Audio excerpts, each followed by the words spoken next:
Just a second. Okay, so Shavua Tov, everyone. We are starting Sefer Shoftim. There was a suggestion that was made amongst some of the responses I got for the class. There was a suggestion made which I would like to adopt, but it will only be starting it next week, and that is to start off the class with a short insight into the coming week's parsha.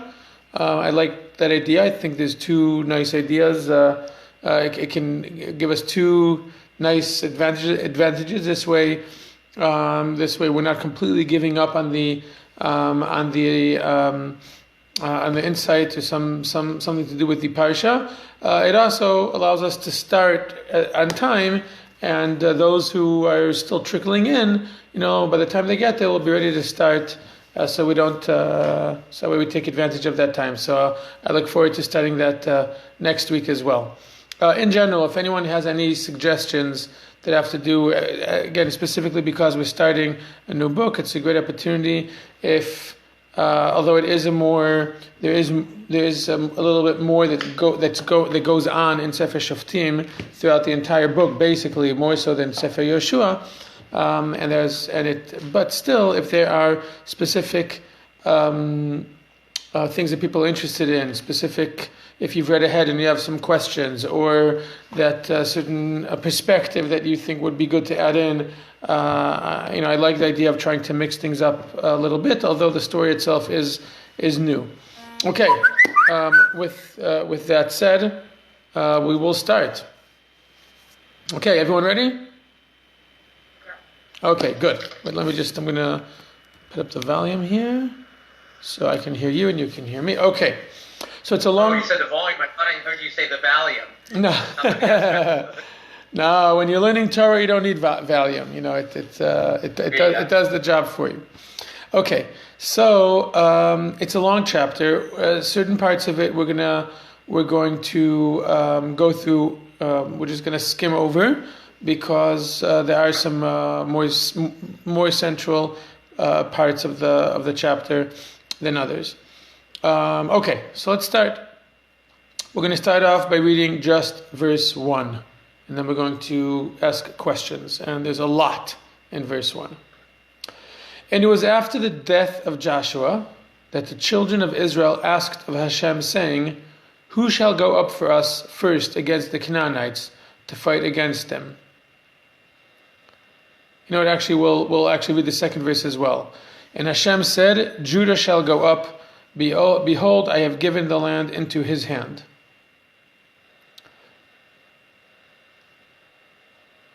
Questions, observations? There's actually a lot here. It looks like the split started. The split. Why? Why do you say that? Yeah, the unity, because before it was Joshua, and the entire nation was going after Joshua, and suddenly just who will go, and who will go for us first? So I think you're doing. I think you're doing the absolute correct thing, which is you're immediately. This is immediately causing you to reflect back on Joshua. So let's discuss that a little bit, because it's a very important point. What here in this verse or these two verses makes you think of Joshua, and then as you said, oh, it looks different because over there was Joshua and over here there's no Joshua. What here causes you to yeah? I mean, it doesn't seem to have been any succession plan. Excellent. With Moshe to Joshua. Excellent. No. If you were to look, those of you who have a Tanakh with you, if you were to open up Joshua chapter 1, verse 1, okay, now those of you who don't, I'll read it out loud, okay? So it said, after the death of Moshe, which is the exact same opening, right? By us, it says, after the death of Joshua, right? It's the exact same phrasing. In Hebrew, the translation I have here isn't consistent with the translation I'm reading you now. But in Hebrew, it's the exact same phrase. After the death of Moses, and Bayas after the death of Joshua. So, based on what we've seen, we would expect there to be, after the death of Joshua, God said to someone. You would expect it to be maybe Kalev, maybe Otniel ben Knaz, both of whom are significant personalities which we've met already. We've seen them a little bit. Maybe and Hashem said to Pinchas. Maybe that's what we would expect. But no, we have, after the death of Joshua, the children of Israel. So not only do you not have a successor, meaning, and by the way, Hashem doesn't appoint a successor, and who else doesn't appoint a successor? Joshua doesn't appoint a successor. And if we think back to the book of Devarim, when Moshe heard that he will not be going into the land, Moshe approached Hashem and said, and asked Hashem to appoint a leader to succeed him. And Hashem said, and then Hashem said, I've chosen Joshua, and then in front of the entire nation, you shall take Joshua, take him up to the mountain, anoint him, put your hands on him, so it's very, very clear. Over here, neither Joshua nor Hashem seem to be, and it's not as if, they didn't know, we heard already in the middle of the book of Joshua, we already heard in chapter 13, I think it was, or 14? 12, sorry, chapter 12. Joshua was old, coming in age. We still had half a book. Plenty of time for Hashem or Joshua to think, okay, who's after Joshua? No succession plan. And it's not as if anything sudden happened. So why is there no succession plan? Right? That's a very, very, kind of like glaring question here. Sorry. Okay? So, and the fact that the book opens with the exact same words, it's almost as if, it's doing what you did, Galia. It's saying it wants us to notice. It says, look, it's starting the same, but it's completely different. On the other hand, what are other differences and other similarities between the opening of Joshua and the opening of Judges? So we have the fact that it's a transitional period, right? The former leader has died. Okay? In Joshua, a clear succession plan. In Judges, no succession plan, no leader who is chosen, right? There's another difference. Yes? People are asking. Exactly. In the beginning of... Actually, even Kohanim and Levitim, nobody asks. It's like no leadership at all. Right. Not military, not religious. Absolutely nothing. Right. It's just people asking. The people. Although that could already be part of our answer. The fact that because our question was, why is it that neither God nor Joshua seem to have put a plan of succession in place? And it seems, maybe what you're saying right now is part of the answer. Because we see the response to that is what? Or the immediate outcome of there not being anyone who's taking control is the people approach. And the people want to know, okay, what are we supposed to do now? And the answer also is interesting. What does Hashem say? He says, the tribe of Judah should go up, because to him I've given the land. So Galia, you said before, we see already the beginning of the fracturization. Okay? But yes, you see here, because at the beginning of Joshua, that first chapter where God lays out Joshua's role and lays it out very clearly, you're going to take them into the land, the entire nation. We saw the term nation there over and over and over again. The term nation appears. and you're going to take the entire nation into the land, and you're going to keep the Torah, and you're going to conquer the land. There was a very clear, laid out plan with a very clear leader, based on a very clear, succession plan that started during the time of Moshe. The mantle was given over to Joshua. Right after Moshe dies, God comes to Joshua, lays out the plan very specifically. Joshua sends out the Shoftim, sends out messengers to tell the entire nation, this is what's going to happen. In 3 days, we're crossing the Jordan. Prepare yourself. Very, very, very clear. It could not have been more of an orderly way in which the mantle was passed on, and there was like the smoothest possible transition from Moshe's era to Joshua's era, to the point, and this is what we saw throughout the book, that it's supposed to feel like it's almost supposed to feel like it's not, like nothing has changed. It's just a continuation, and there's a gradual change of emphasis.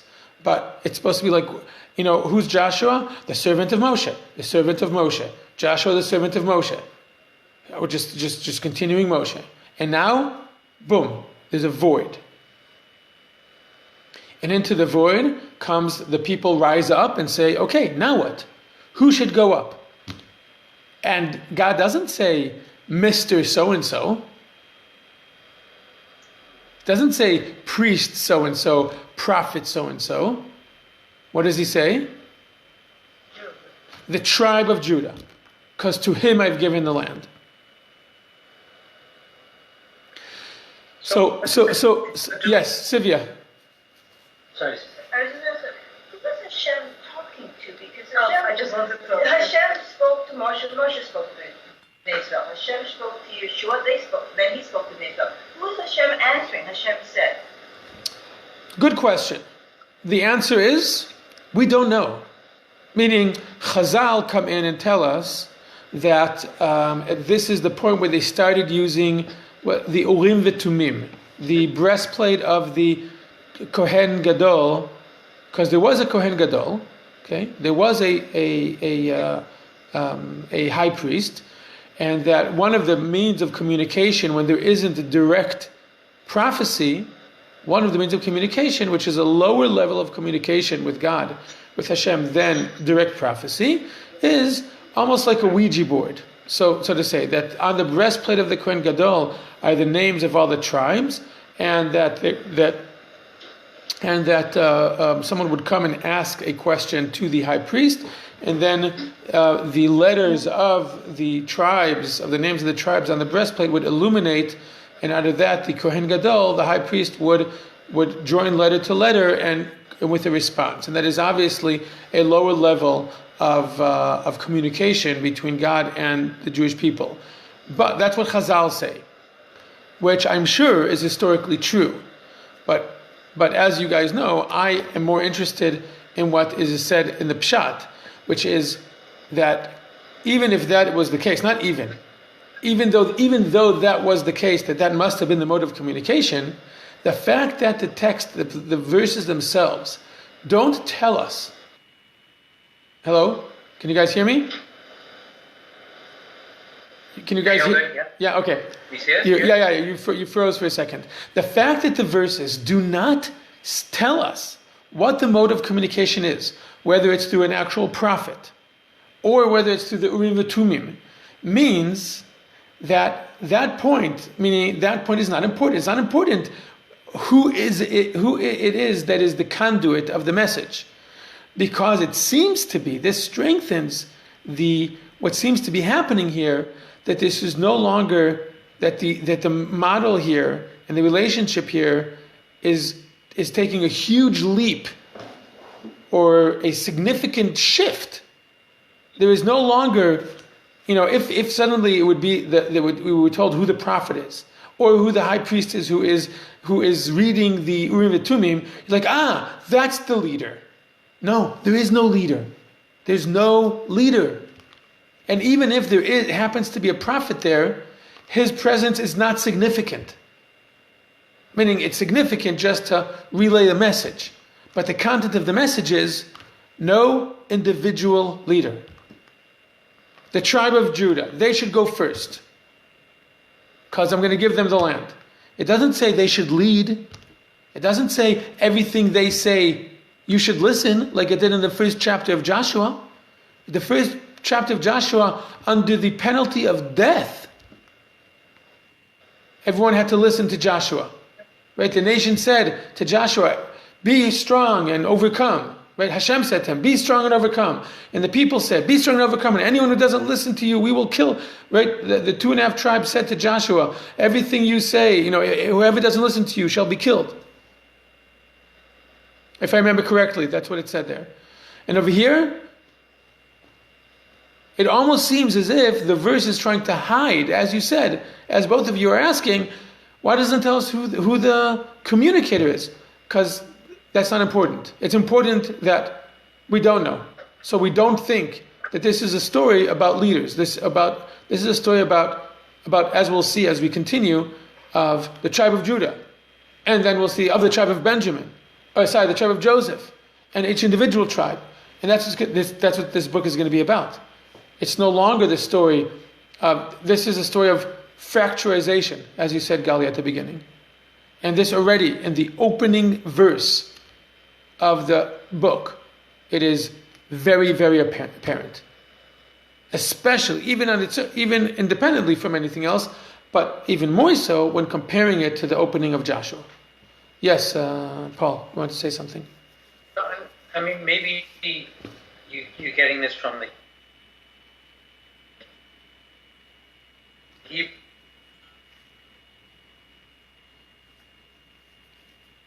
Paul, you guys froze for a bit. Or confused. Yeah. So you want me to try that again? Yeah, can you repeat the question? Sorry.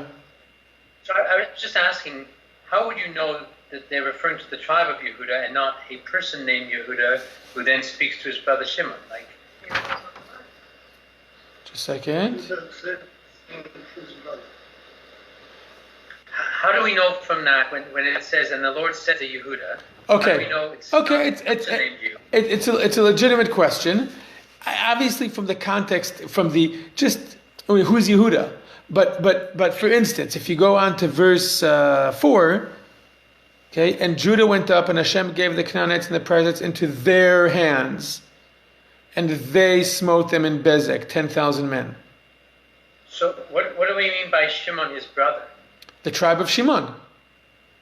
The whole tribe of Shimon. Yeah. So the tribe of Yehuda was told, you are supposed to be the first to start fighting the Canaanites. So the tribe of Yehuda, and again, it doesn't even tell us who. It doesn't tell us about a leader. And it almost seems it had to be someone. Someone must have said, hey, let's not do this alone. Let's invite the tribe of Shimon, which lives within the borders of the tribe of Yehuda, as we explained during the book of Joshua. Someone must have said, hey, let's do this. And there must have been some kind of discussion. And someone said, yeah. And they said, yes, let's do that. Someone or some group must have gone to the tribe of Shimon and say, hey, why don't you come with us? And then when it's your turn, when you're trying to conquer cities in your area, we'll help you. But it almost seems as if meaning the fact that it doesn't say who's having the conversation. For instance, if you look back in the book of Joshua, when the Gibeonites came and tricked the Jewish people into making a covenant, it told us who's having the conversation. Joshua's having the conversation. The elders, the presidents of the tribes was having the conversation, and then the nation got angry at them that they made the covenant. Over here, it's this amorphous Judah, the tribe. Okay? Let's continue reading verse 4 through verse 7. And Judah went up, and Hashem gave the Canaanites and the Perizzites into their hands, and they smote them in Bezek, 10,000 men. And they found Adoni Bezek, meaning Adon in Hebrew is master. So they found the master of Bezek in Bezek, and fought with him, and they smote the Canaanites and the Perizzites. And Adoni Bezek fled, and they pursued him, and they caught him, and cut off his thumbs and his big toes. And Adoni Bezek said, 70 kings having their thumbs and their big toes cut off, gathering food under my table, as I have done, so has God punished me. And they brought him to Jerusalem, and he died there. So I don't want to really focus too much on these verses because they're less important. But if anyone has a quick question or insight into this, I'll just point out that it does seem a little uncharacteristic of some of the wars of the Jewish people to do an act which seems to be cruel, a cruel act of cutting off, and it seems at first glance it doesn't seem very characteristic. I mean, in our wars we just kill. That's it. I know it doesn't sound very nice, but we haven't encountered an act of cruelty of this sort. On the other hand, it's not. And pursuing him after he's fled, Okay, so kill him. But I will point out that we did meet in Joshua something similar, which is the 5 kings in the first battle of the 5 kings, the kings of the south. That Joshua caught them, and they hid in a cave, and then he brought the chiefs of Israel, and he told them to put their feet on the necks of the kings. You guys remember that? Yeah, but still, it's not so cruel. It's not so cool, but it is humiliating. So it looks to me as an attempt to make some kind of to humiliate him and to try to make a statement of, look here, if we can do this to him, this means that we.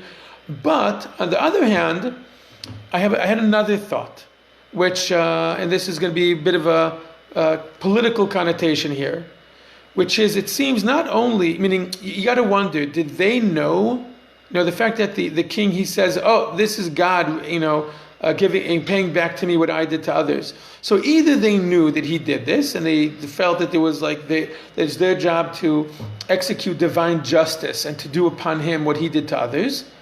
But I have a thinking to myself that maybe this just was the custom of this area, and they figured that they need to fight against the local enemy using the local enemy's tactics. Meaning, what would be the purpose? Why did Adoni-Bezek when he conquered 70 kings, do this to them? It was obviously a way to humiliate them and humiliate their people. It was obviously part of the moral battle. Otherwise, what's the purpose of humiliating a foreign king and not just executing him? It's to degrade him, because when you degrade the king or the leader of a people, obviously you're degrading them. And this is part of the psychological warfare against the people that you're trying to conquer, control. So it seems as if they were aware that meaning if he did it to 70 kings, then it must have been known that this is something which is common.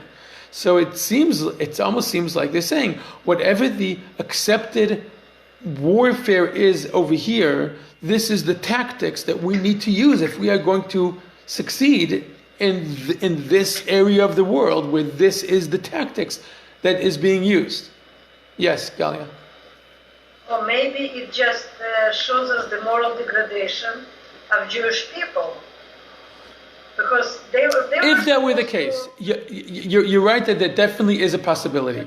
But if that were the case, we would expect it to be some kind of rebuke, some kind of negative consequence, that they would then suffer defeats, but we don't see that. We see them succeeding. When they did war in an incorrect way against what God expected of them in Yericho, they suffered the consequence in the eye. When they did war incorrectly somewhere else, meaning there seems to be consequences when they did the wrong thing in the eye, as far as they were too haughty and they only sent 3,000 people, they suffered consequences. Over here, we don't see any consequences. Sorry, and by the way, there's another difference, that back in Joshua, the expectation was that the entire nation would fight together. And the tribe of Yehuda is told, no, you go. Just Yehuda, go. And Yehuda says, okay, you know what, I'll take one more tribe with me. And we see that, and we find them succeeding. We don't find it to be, right, when they went to conquer the eye with only part of the nation, they suffered, no, Hashem said, no, you have to take the whole nation. We're no longer at that stage where it's about the whole nation. Yes, Paul.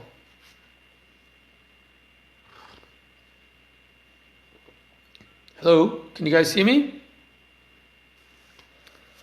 Yes, Paul, go ahead. Because in mine it says, so God has requited me. I've done so God has. Is it as God has commanded me or something? No, God punished. Punished. Literally translated, it as I have done, so God has paid unto me. Literally, it's the word that's used is so God has paid unto me, meaning He has paid me. He has paid me back for what I have done. I have done to the 70 kings this, so now God has paid me back in a negative way, right? He has done to me what I did to them. Well, so who's saying this? This is Adonai Bezek. Adonai Bezek, the master, the king of Bezek, who was just his fingers and his toes were just cut off, fingers and his big finger was cut off, and he sees this as divine retribution being carried out through the tribe of Yehuda. Yes, Sylvia. So he's almost acknowledging whether it's as appropriate, an appropriate level of punishment. Yes. Yes. That sort of tells us that what they was. Yes. The other thing I was wondering about is there any connection with the tribe of Shimon and what we know about in the Torah with the tribe of Shimon, with Levi, and or it just happens that the tribe is by. The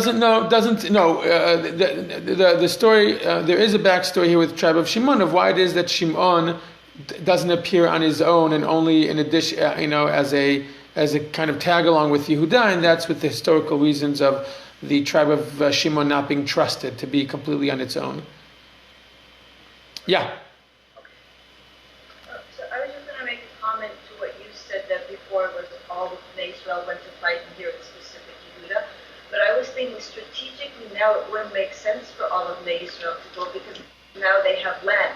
Right. They all go, they wouldn't be able to protect the land. Before they Correct. didn't have any land, so they could all go and fight. You're 100% correct. For the first 7 to 14 years, they were still camped all in one place, and they would go out to battles in specific places, and then they would eventually come back to the encampment by Gilgal or then other areas. So you're right about that. Absolutely.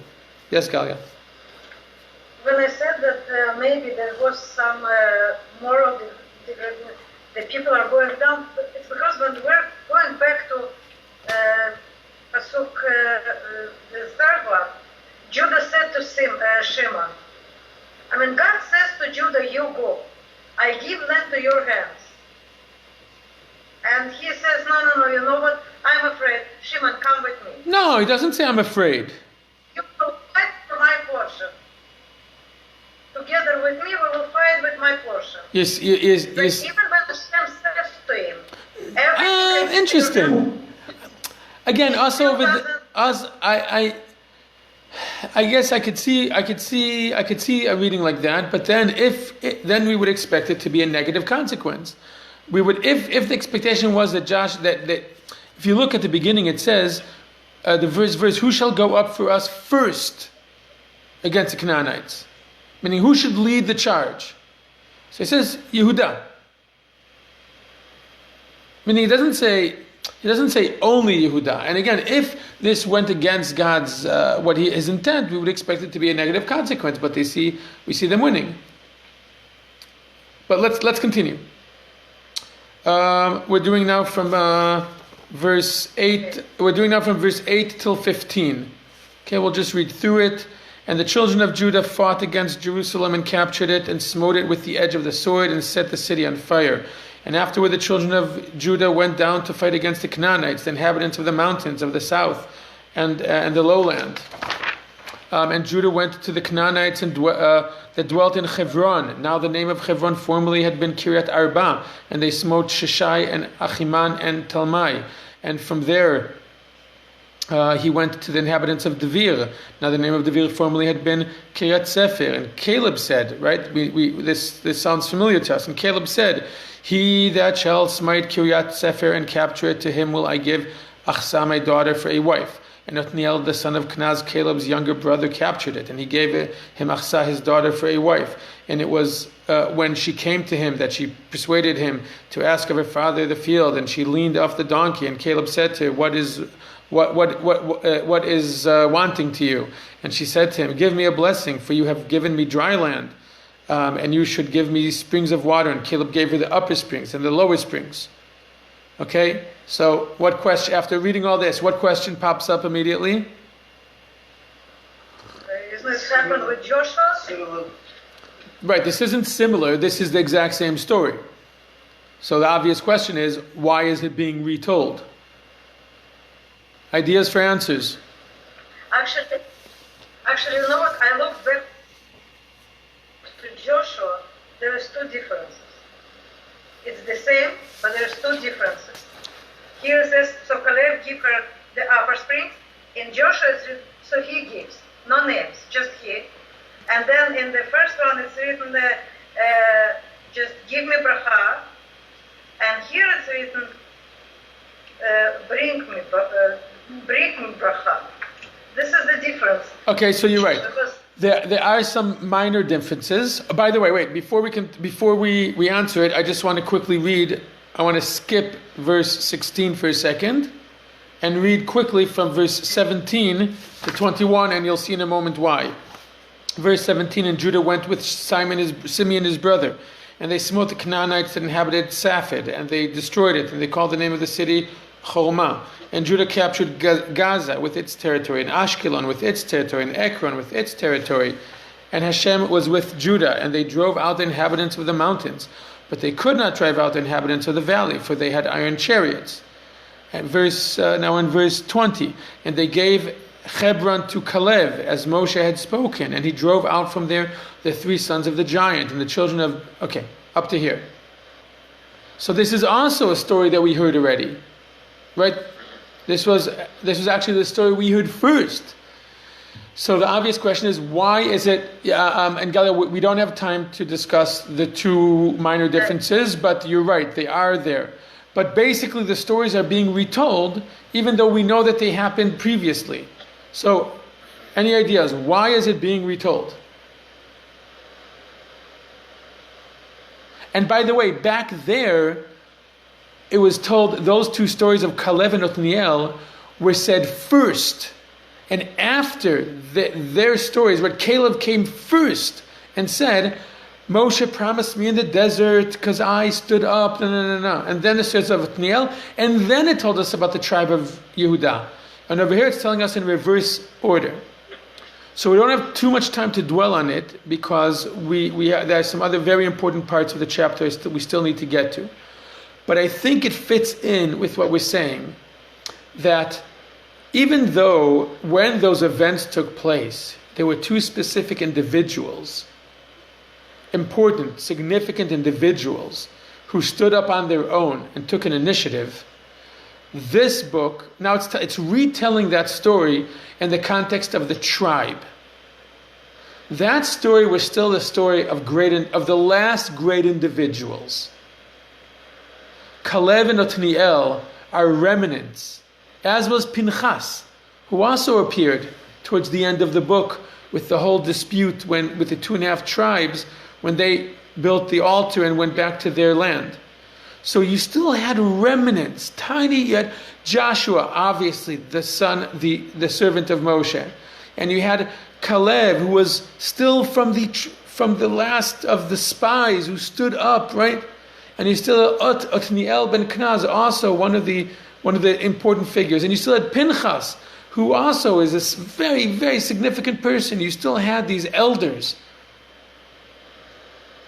but now it's telling you, even though those people are still there, they are no longer significant.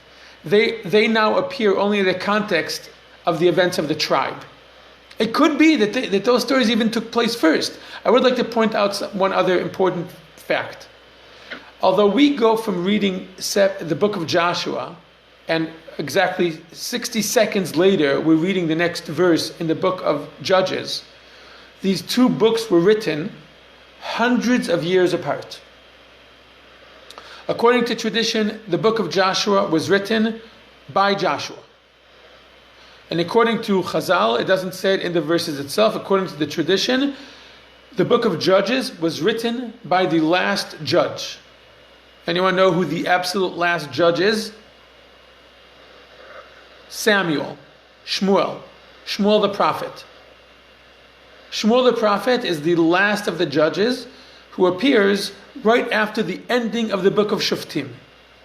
At the beginning of the book of Shmuel is when we meet Shmuel as a kid, actually. Sorry, just 1 second. Sorry, I just need to plug something in here before it turns off. So the truth is that there are hundreds of years of lapse between the events as they took place. So can you guys still see me? Yeah. Just 1 second. I'm having some technical difficulties here. Yeah. Okay, I'm back. Sorry.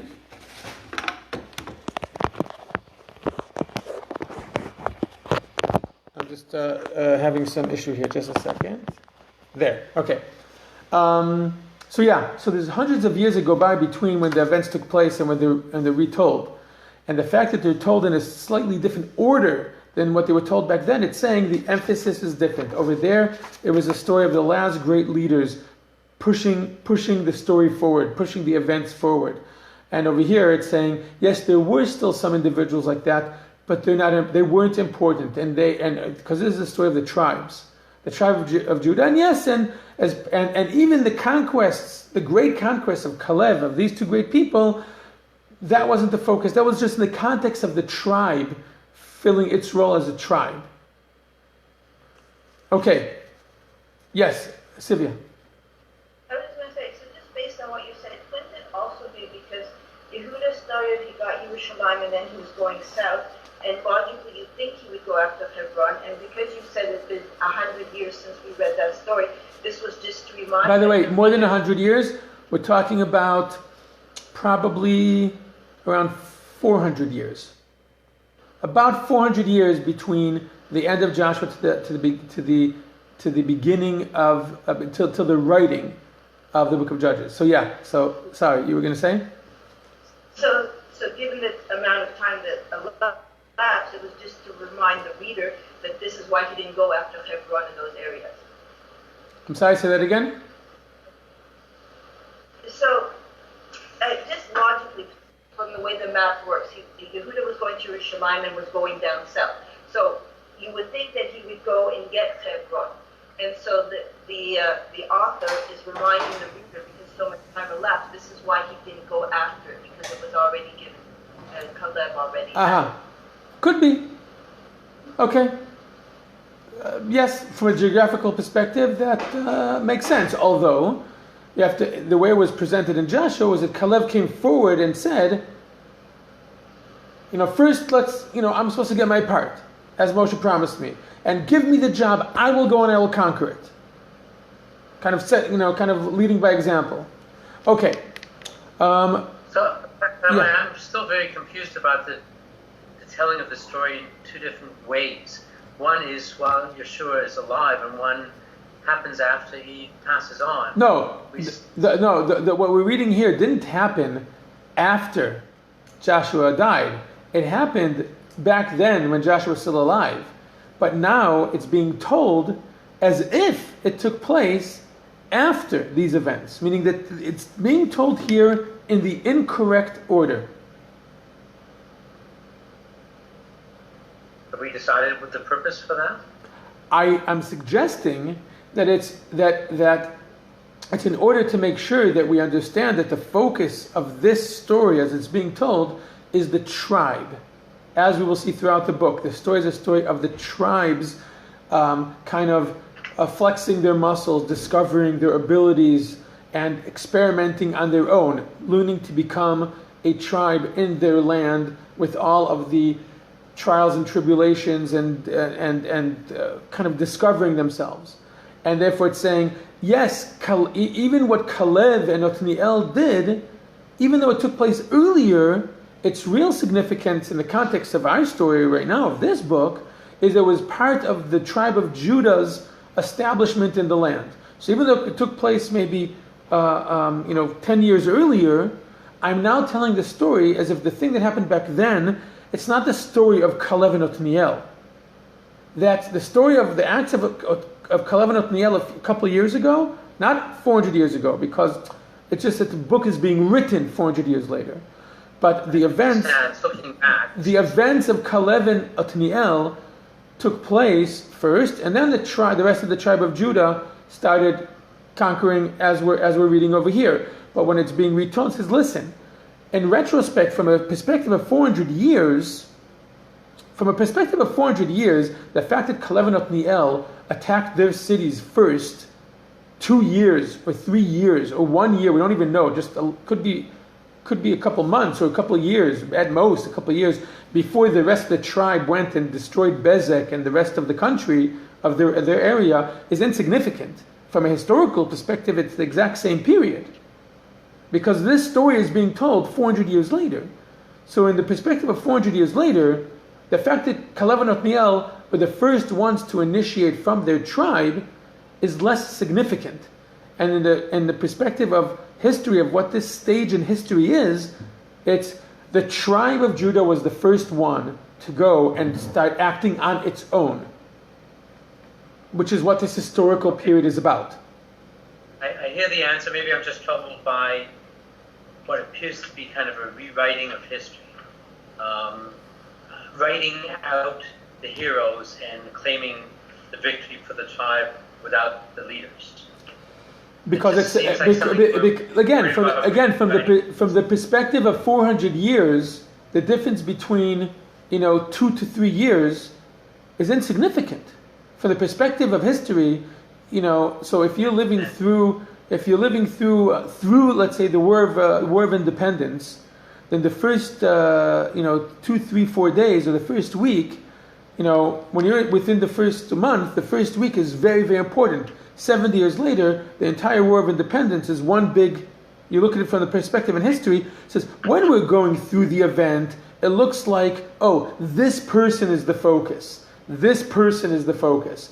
But when you look at it from the perspective of history, you say, actually, if I look at it in a larger perspective, though that individual act, or that specific person, was actually part of a much bigger historical event, which is the tribe of Judah was the first to go and act on its own and to lead the way for the rest of the nation, but as individual tribes. Okay, I hear. Thank you. Yes, Galia. Can it be that this specific part here again, maybe it was some territorial dispute? Because we know it's the biggest tribe. Territorial dispute between who and who? Between in the tribe of Judah, because he gave it to his daughter. Caleb gave it to his daughter. Usually it goes to son. This specific, maybe something was, I don't know. What Chazal said about this? Meaning, there's nothing to could be, but there's nothing to indicate that in the text. It's quite the opposite. He's not giving exactly the piece that was in Joshua. Suddenly it appears here. Because so because over there we're telling it as it was taking place, and now it's being told from the perspective of 400 years later. And in the perspective of 400 years later, we understand that individual event to only be part or to be reflective of a historical stage. When the event took place, it's like, wow, this event stands on its own as being very, very significant. Perspective of history, we understand, that was just one small part of a historical stage. Okay. I just want to quickly read verse 16, and I'm just going to comment on it because we do have to continue. And the children of Keni, the father-in-law of Moshe, went up from the city of date palms, meaning of Jericho, with the children of Yehudah into the wilderness of Yehudah, which is south of Arad. And he went and dwelt with the people. And this is very, very interesting. That it seems that this is the descendants of Yitro, who were not who were not one. They were not one of the tribes. They accompanied the Jewish people. They were welcomed in. They were told. Yitro was told by Moshe, if you come with us, we will give you of the good that we will give you of the good that God will give us. But they didn't get part of any tribe because they don't belong to a tribe, so they can't inherit. And it seems, but it is strange why it suddenly appears here. It seems very, very out of context. Maybe it's to show that the battle, that Judah had no problem. They're not just going and killing people because they hate people. They're doing the commandment of conquering the land, but they don't have a problem accepting and making room for and being welcoming to others, as long as they are. Maybe that's the reason. I think there's probably a lot more here that has to do with Moshe. It has to do with Moshe's father-in-law, but we don't have time to try to go into it because we have two more significant portions to do. Okay, we are now. So we just finished reading. 15 verses about the conquest of the tribe of Yehudah, and now we continue to verse 22. And the house of Joseph, they also went up to Bethel, and Hashem was with them. And the house of Joseph caused to spy Bethel. Now the name of the city formerly was Luz. And the watchers saw a man leave the city. And they said to him, "Show us now the entrance to the city, and we will deal kindly with you." And he showed them the entrance of the city.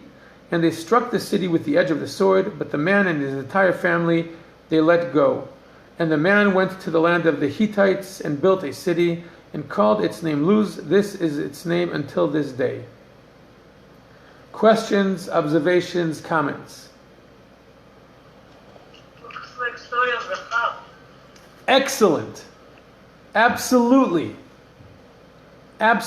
reminds us of the story of Rachav, of Jericho. But there are some very big differences.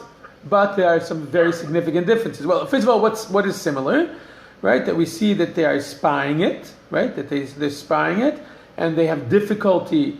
There's a wall, right? They have difficulty penetrating this city, and there's someone from within the city who helps them, and this person then gets, his reward is that he and his family will be saved. Good. What are the differences between the differences along these lines? Rahab, she was living with Jews, and this one he went and he built the same city. Correct. And also Rahab's reason to help them was not just to save herself. She gave this whole inspirational statement that we all know, we have all heard everything that your God has done to you, and all of the inhabitants of the land are, their hearts have turned to water, etc., etc. And she believed in God, and she believed that the Jews are going to win, and therefore also she wanted to join and become part of the Jewish people, as we find out later. Whereas over here, this is someone who's doing it strictly for survival purposes. But there's another thing. The Rachav didn't give them any tactical help. At the end of the day, they conquered the city through the miracle of the toppling of the walls. Over here, the tribe of Joseph, or the house of Joseph, they can't even find the way into the city. They're blind. Over there, God crumbled the walls for them. Over here, they can't even find the door to go into the city. It seems like it was a hidden entrance to the city, and everything around was walls. And if everything's walls, how do you get in? And they convinced this guy to show them the secret entrance to the city, which in itself sounds pretty cool. Now, there's another important point here. The name of this city. What is the name of this city? No, well, it doesn't say Luz. It says they went up to Bet-El, but the name of Bet-El is formerly Luz. Do these names sound familiar to you? I'll give you a hint. From the book of Genesis. Bet-El. Where did we hear the name Bet-El for the first time? Who said, what was that? Yaakov? Absolutely. Yaakov, it's the place he had his dream. Vaikra Shem HaMakom Ahu Bet-El. And he called the name of that place Bet-El. Ve'ulam, but Luz Shem Ha'ir LaRishona. Luz was the name, the original name of the place. Now this is very strange. So when was it originally called Luz, and then when was it called Bet-El? Right? It's very, very strange. But think of what this is saying. They're going to Bet-El, meaning a place they know that is recognized already as the location of Bet-El. Bet-El is a Jewish name. Bet-El means the house of God. That is the name of the place that Jacob gave when he left the land of Israel, when he did the covenant with God, that God will save him and keep him and protect him and bring him back. And that's where Yaakov had the dream of the angels, right? And he was promised the land. And they're going to conquer Bet-El. And they can't find the way in to Bet-El. Literally, it means they can't find the way into the house of God. Bet-El, the house of God. They can't find the way into the house of God, to the place where Yaakov dreamt of the destiny of the Jewish people returning to the land, where God God gave Yaakov the blessings and the assurance that he will bring him back to the land and give the land to his children. This Yosef, the tribe of Joseph, wants to enter Bethel.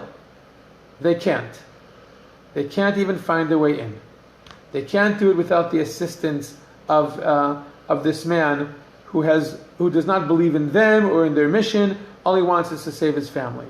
It seems like something fundamental is missing. They're doing the right thing. They should be going to Bethel. They should be trying to enter Bethel with everything that this place symbolizes. But it's basically saying, it seems to be saying, the reality, we're not there yet. You're not there yet. You'll be able to conquer it, but not really. You won't be able to enter, like you did Jericho, with the entire nation, and the walls toppling, and the nation, and Rachav saying, I believe in your God and everything, and the destiny of the Jewish people, and this land is your land, and I want to become part of you. All that is missing. And why? It doesn't seem like we don't see anything that they did wrong. It's just that it isn't time yet. It's not the stage that we're at. Therefore, you can't really enter Bethel. And if you do, it's barely. You can't find the way. We're not, because, and as we did in Joshua, the first chapter of a book, many times, this is my theory, is trying to give us a glimpse into the basic concept, fundamental concept of the entire book. So we have here the lack of leadership, meaning not designating leadership, meaning the nation is being left on their own for each tribe to discover itself. And that even that it's just not the right time yet. This is not the stage of fulfilling the full destiny. It's a stage before that, when the nation is going to experience the tribal life of a tribe,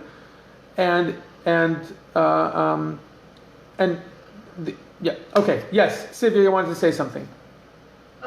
So I see this a little bit differently, because it says in Pasuk 22, and Hashem was with them. So I see that the man that they saw was almost like the Shaliach. This was the way Hashem was with them. He gave them the Shaliach to show them the way in. Okay, I hear what you're saying. You're saying, then why do I need all these details? Meaning, if that's the case, why do I need, then just write it the way you wrote about with the tribe of Judah. We had 15 verses. God was with them, and God delivered into their hand this city, and this city, and this city. It seems very, very random to spend all these details. They couldn't find the entrance, and they said to this man, and we won't do harm to you. We'll say, I think Galia is right. It's telling you, look, compare this to Yericho. Compare this to Rachav. But when you compare something, then you also find the differences, and the differences here are glaring, both in the personality of the individual who's helping them, as well as their inability to do so without him. They didn't need Rachav in order to conquer the city, not at all. They didn't need her help to conquer the city. Okay, so I want to continue here. We have one last chunk of verses. So we had 15 verses, basically, practically, of the tribe of Yehudah, 5 verses of the tribe of Yosef, which follows the order we saw in Joshua as well. First the tribe of Yehudah fought, and then the tribes of Yosef. Okay, now verse 27. And Menashe did not drive out the inhabitants of Bet She'an and its towns, Ta'anach and its towns, and the inhabitants of Dor and its towns, the inhabitants of Yibleon and its towns, the inhabitants of Megiddo and its towns. And the Canaanites wanted to remain in this land. And it was when Israel became strong that they put the Canaanites to tribute, but they did not drive them out. So with Yehudah, we saw them conquering, until they were not able to anymore. And we find Yosef conquering, but barely. Conquering a city. And then we have Menashe. Menashe is a continuation of Yosef, right? Menashe is one of the tribes of Yosef. And then he says, but Menashe did not drive. They took Bet El, but they did not drive out the inhabitants. And even though they were stronger than them, verse 28, and it was when Israel became strong that they put the Canaanites to tribute, but they did not drive them out. Instead of fulfilling their job of driving them out, like let's say Yehudah did in most of their cities, they did tribute, meaning they told them you have to pay money, but they did not drive them out. Now look how it continues. Verse 29, and Ephraim, the other tribe of Yosef, did not drive out the Canaanites that dwelt in Gezer. And look at this. And the Canaanites dwelt among them in Gezer. Meaning, they conquered the city of Gezer, but they didn't. And the Canaanites dwelt among them. They're mixing. And doesn't say that they put them to tribute. Doesn't specify. They lived among them. But look how it continues. Zevulun did not drive out the inhabitants of Kitron, nor the inhabitants of Nahalol, and the Canaanites dwelt among them and became tributary. Okay, so they did become, but they lived among them. Next tribe, Asher did not drive out the inhabitants of Akko, nor the inhabitants of Sidon, nor of Achlav, nor of Achziv, nor of Chelba, nor of Afik, nor of Rechov. And the Asherites, and look at this, and the Asherites dwelt among the Canaanites. You see? Beforehand, the Canaanites were dwelling among the Israelites. Look, it's reversed. You see that? Who's the minority now? Beforehand, the Canaanites were the minority in the tribe of Ephraim and in Zvulun. But by the time we get to Asher, the Asherites dwelt among the Canaanites. That's the degree to which they did not drive them out. But look why. And then Asherites dwelt among the Canaanites, the inhabitants of the land, for they did not drive them out. Naphtali did not drive out the inhabitants of Bet Shemesh, nor the inhabitants of Bet Anach, and he dwelt among the Canaanites, the inhabitants of the land. He dwelt among the inhabitants of the land, not the opposite. And the inhabitants of Bet Shemesh and Betel became tributary to them. So the majority was still paying tribute because the minority still had the control in this area.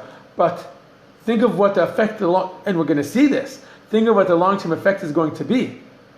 When you have a minority, which is maybe physically stronger, ruling over a majority, what's that going to do culturally, religiously? We'll see. And look at this.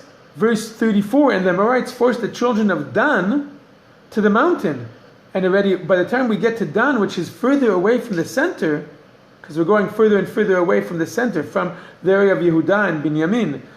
So as you go further away, we see that the Bnei Israel, the children of Israel, are less formidable, less in control, less, right? And by the time we get to Dan, which is further out, and the Amorites forced the children of Dan to the mountain, for they would not let them come down to the valley. And the Amorites wanted to remain on Mount Cheres in Ayalon and in Shaalbim, but the hand of the house of Joseph prevailed and they became tributary. But it's not as smooth. Just 1 second. And the border of the Amorites was from Ale Akrabim, from the rock upward. And there are certain areas that were the borders of the Amorites, where the children of Israel did not have control at all. So we see here a very clear deterioration in this relationship, in what started off as, they couldn't conquer, or they weren't willing to conquer, and they preferred to let them stay there and pay tribute. Slowly, as you go further and further away from the center of the control or the main strongholds of the children of Israel, starts becoming we see, it's very clear. The decline is very, very, very clear here. And we'll see, but it's not telling it as a general statement about the nation. It's being very specific about telling us each tribe, what cities they took, what cities they didn't, because that is the story of this book. The lack of a central leadership, which gives rise to local forces without even needing to name them. The tribes themselves are their own leaders, okay? And the story is the attempt or the back and forth between each tribe in trying to gain control of their land and the relationship they're going to have with the nations within them and around them. That is chapter 1. That is the story. Each tribe has their area and their challenge and what they did do good and didn't do good and how that's going to play out. Yes, Gali? 2 tribes are missing. Which? Reuven and Gad. They're not, but Reuven and Gad are, well, we know where they are. They're on the other side of the Jordan. Yeah. They promised that they will be with the entire Jewish nation till the entire Eretz Yisrael is going to be conquered. I know, but you're right. You're right. But as we saw at the end of Joshua, they were released. They were told by Joshua, you have fulfilled your mission. Meaning that it wasn't because in the majority of the land, the tribes do have control, but some of them chose not to drive out the people, rather to make them tributary, and that's a problem, as we imagine and as we'll see very clearly throughout this book, the severe consequences to this decision or the way the story took place, which is that they did not completely drive out the nations. But Reuven, Gad, and half tribe of Manasseh, that's it. They're not in Israel proper. They're in the outskirts. And they were told, okay. And that's why they built that Mizbeach, to hopefully stay connected to the tradition and to the destiny. Okay. I mean, do we have an understanding of why they didn't? Was it for monetary reasons or fear or just lack of ability or... So some of it is a lack of ability. As we saw with Judah, it said that they tried to.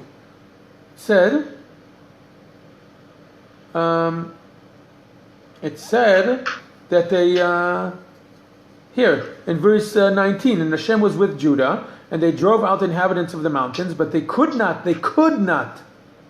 drive out the inhabitants of the valley, for they had iron chariots. So is that could not because they didn't try hard enough? We'll see in chapter 2. Okay, we'll see that there is a divine reason as well. Okay, but Hashem wouldn't ask them to do it if they weren't able to. But right now we're not given a clear reason. Right now it seems critical of them that they didn't. Look, meaning from verse 27, and Manasseh did not drive out, meaning you were supposed to. You didn't. And when I did not drive out, and that's the phrase that repeats itself, did not, and the Asherites did not drive, Asher did not drive out. Naphtali did not drive out. Okay? It doesn't seem to just be describing a reality, it seems to be half accusatory. But in chapter 2, we'll see there's a deeper reason for this, not just a technical one. Okay? And with that, I wish you a Shavua Tov. Thank you very much. Bye-bye. Shavua Tov.